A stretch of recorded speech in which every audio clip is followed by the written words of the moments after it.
silage is something that we find extremely valuable for our sheep enterprise. Traditionally using oats for hay and tying up paddocks all season, we had a bit of a different plan where we could plant some pasture mixes, so ryegrasses, clovers, so Blances, Persians, Subs, with a few different types of ryegrass, earlies, mids, lates, so we can take advantage of the seasons. And then look at grazing those over lambing, so we can still utilise those paddocks for the later lambing mobs, not the early lambing mobs. The grass wasn't big enough, but especially for ewe lambs, we could put pregnant ewe lambs on those crops or on those pasture crops.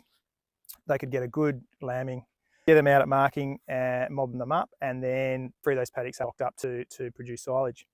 And what we found is it's been really successful. The silage that we produce is generally high quality. And last year we found that lambs put on really good weight gains on silage with a little bit of lupin, but not a lot. And again, depending on the feed test results we get back, we may not even need to supplement the lupins if we can get our protein up a little bit. So we'll wait and see what we need to do.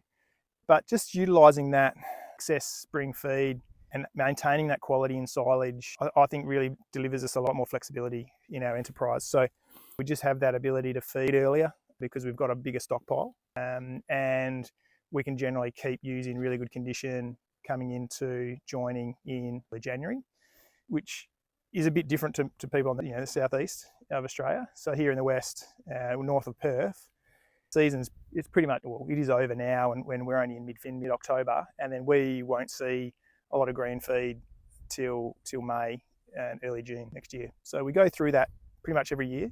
Some years we get a good October, early November, but this year they cut off and we're very early for us. So yeah, mid-October it's looking a real dried off season. So that's where the silage really comes to the fore. We feed a lot of it. And one of the downsides with silage, people say, is what do you do with all the plastic? So what we do is we utilise our TPW wool press for our plastic disposal. So what we do is all the plastic goes back to the main shearing shed in bulker bags, and then a couple of times a year, when it's built up a bit, we press it up in an old wool pack that's no good for anything. You can really get that waste bundled up, and look, we've just held on to that waste, and hopefully someone will find a use for it rather than chucking it in landfill. And if someone does find a use for it, then we've got this silage wrap here and maybe be able to just dispose of it where someone can utilise it. So it doesn't take up much space once you've put it through the wool press. The TPW wool press works perfect because the pins come in above the plastic and don't try and go through the plastic. Works really well. So recommend that if you've got a wool press, you're struggling with your plastic disposal with silage, then chucking in an old wool pack works an absolute treat.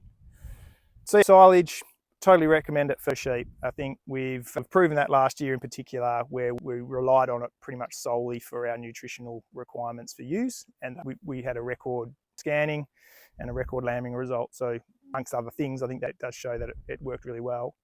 And we've produced 50% more this year than we did last year to just give us a little bit more ability to use silage in the coming year. And also we're running a few more stock units, so we need a little bit more. So recommend it. Have a crack and see how you go, but give it a try. I think you'll be surprised how well it goes. Cheers.